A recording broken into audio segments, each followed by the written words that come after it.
Magkakalahating taon ng absent si Senador Bato de la Rosa kaya minumungkahi na ng Senate Ethics Committee na wag muna siyang pasahurin.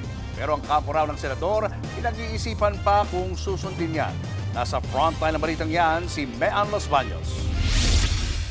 Mula November noong nakaraang taon, no-show na si Senator Bato de la Rosa sa Senado. Pero hindi gaya ng mga ordinaryong manggagawa na no work, no pay, sumasahod pa rin si Senator Bato kahit halos 6 na buwan na siyang absent. Ngayon, kinukonsidera na raw ng Senador na wag munang tumanggap ng sahod at allowances. Alinsunod sa mungkahi ni Senate Ethics Committee Chairman Senator J.V. Ejercito. I think meron ng, they're just waiting for the final decision.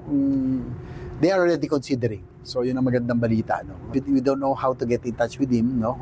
Kaya lang, meron namang parating na mukhang namin na pinag-uusapan na nila ng kanyang kampo. So hopefully, magkaroon na ng positive development by next week.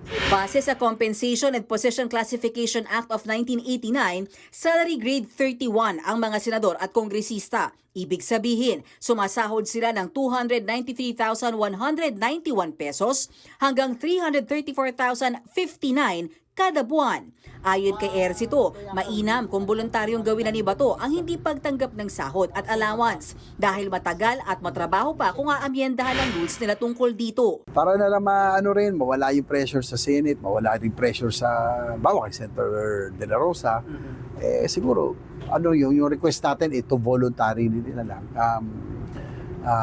Forgo yung kanyang or waive niya yung salaries and allowances. That's also seconded sinang-ayunan din naman ni Senate President Soto yon.